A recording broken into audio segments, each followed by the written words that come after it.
Happy new moon in Virgo, friends and lovers and family and however you relate to me. Happy to be here. What's new? Got the same deck that I've been carrying in my book bag for like the last week. I've been kind of in a routine lately, so I haven't been being explorative with decks for the readings for the last 2 weeks or so. The moon. This is a new moon reading. Thanks, Spirit, for being so on the nose. Okay, I'm gonna stop being silly now. Ace of Swords in reverse, Queen of Swords in reverse.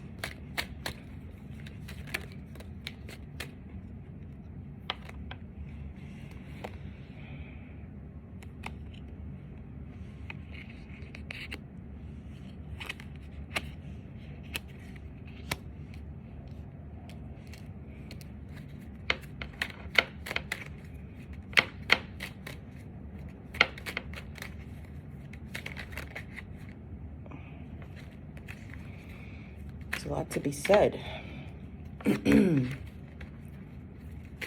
Almost everything is in reverse, except the moon.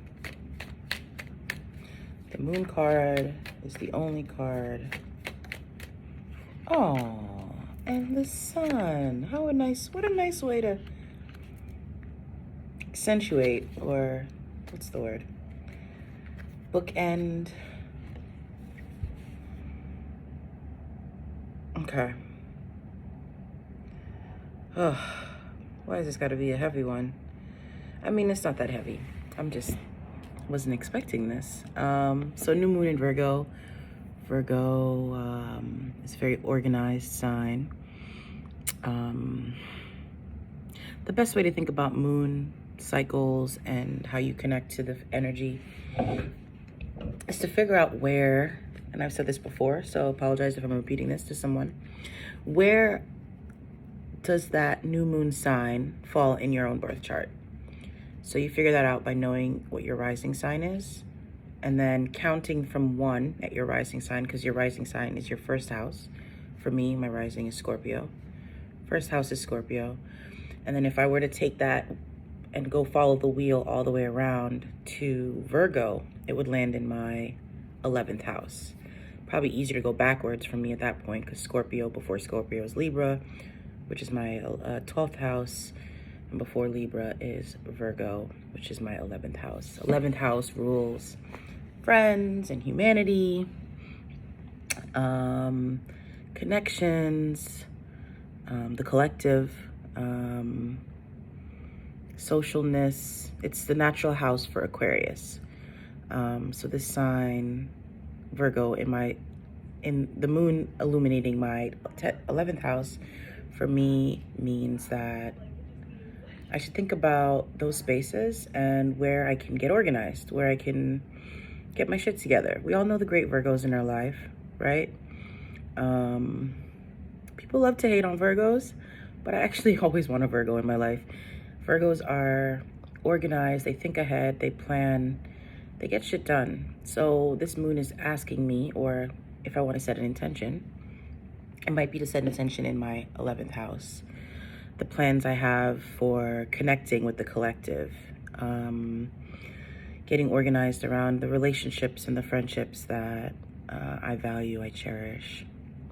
So we've got the moon, the Ace of Swords in reverse, the Queen of Swords in reverse, and the Ten of Pentacles in reverse.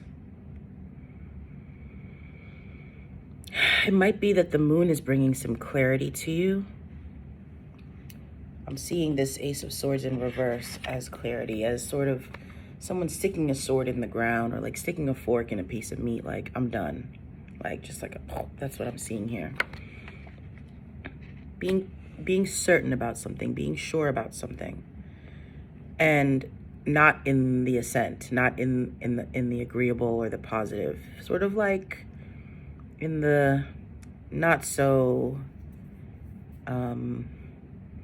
appealing. You see it for what it is, whatever this is. We've got cups, we've got pentacles. I'm guessing this is about pentacles. This is about maybe a job situation or something you've been building for a long time, something that represents stability in your life.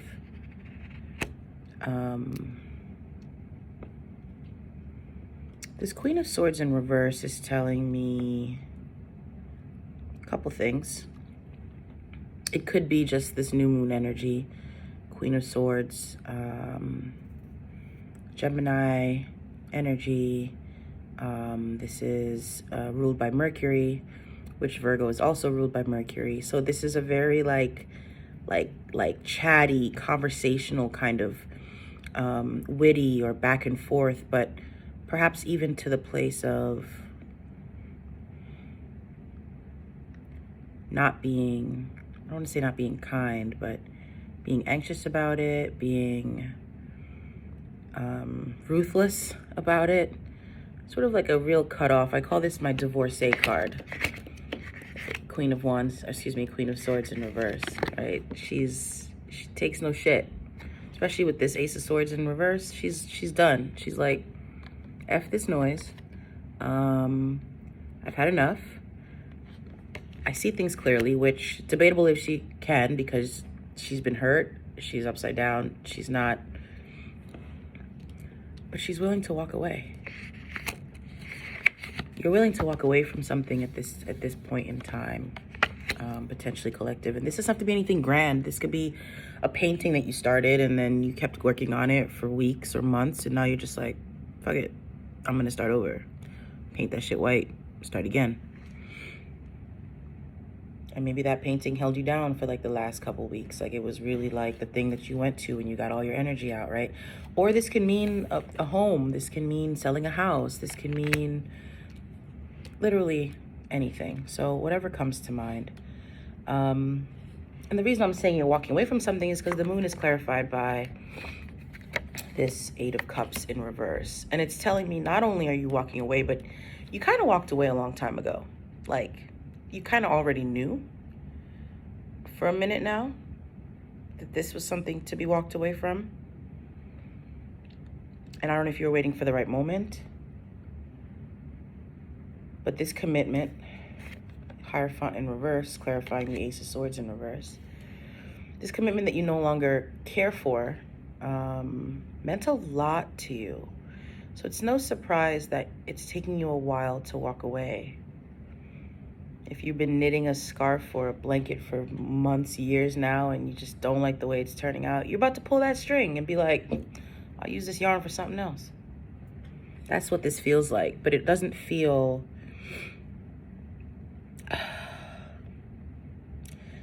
it doesn't feel painful. It doesn't feel like you're going through like the woes of the pain when you're in the middle of it, right? It almost feels like you're,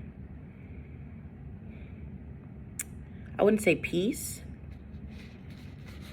but the hard part is behind you. The emotional hard part is behind you. You're showing up as the Queen of Swords in reverse. Yeah, you're ready to move on. Judgment in reverse is telling me that while moving on might be warranted, how you move on matters, right? Are you making time for play? I ask because if it's all serious all around you all the time and you're going through this shit,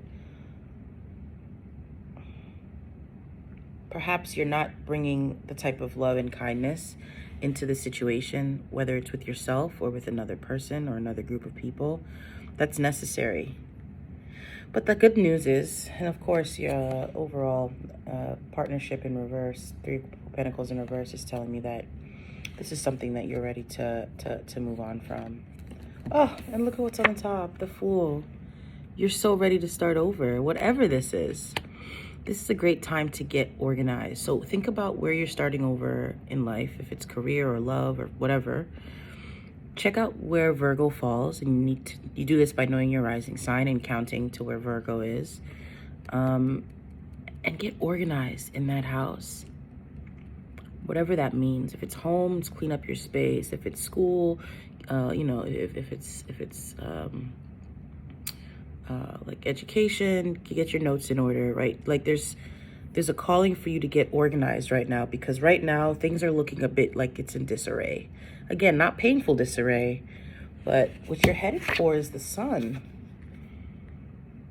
This is fortune, this is fame, this is joy, this is children, this is time outside, going from the moon to the sun. It's almost like a revolution, a full day. It's like sunset, sunrise. It's like you're getting both. You're getting the pains and the joys of each of those times in your life within a very short period of time. So you're going from feeling dark, feeling like you can't, you're walking away from something that means a lot to you, to like starting over, to having this fresh new energy about you. Excuse me. And right now, the best way to handle, or the best way to work with this energy that we have with the new moon, is to get your shit together, whatever that looks like. Let's get one card of advice, and then we'll call this. Okay, that's 3 cards. That's like 5 cards. Let's just get one card of advice for the collective, please. I just saw the King of Wands. You gotta have fun. You gotta do something. You gotta play a little bit, because that'll give you that energy, the right energy you need for this Fool energy that you're about to step into, which is like a new day, a time filled with wonder and exploration and adventure in this area of life that you're resetting. And Virgo energy can be pretty serious, so that's what I'm saying. Do something fun, y'all, please. Another 10 of Wands, another card of putting down a burden. High Priestess in reverse. What's the advice here? Be mindful of what you think is your intuition, and what you think is intuition might be just your mind being very anxious to get things sorted and get things started and have things organized, right? Or like don't confuse. If it feels like you're overthinking and your mind's moving a million miles a minute, it's not intuition.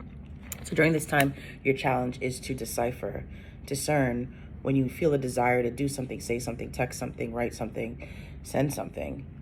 Are you doing it because you've said, oh, if I do this, then that'll happen, and if I plan that, then this event will take place, and that's not intuition. That's manipulation. That's your mind working to get you to a place you want to be. Intuition is far more quiet than that. Feel it for it in your body. Look for it in nature. Connect with here, and especially the part that connects these two, which to me is always the voice. What are you saying? How are you speaking? How are you feeling? If you're not feeling neutral, then chances are, or better, chances are what you're coming up with is not intuition. Anyways, that's all I have for y'all. Happy new moon.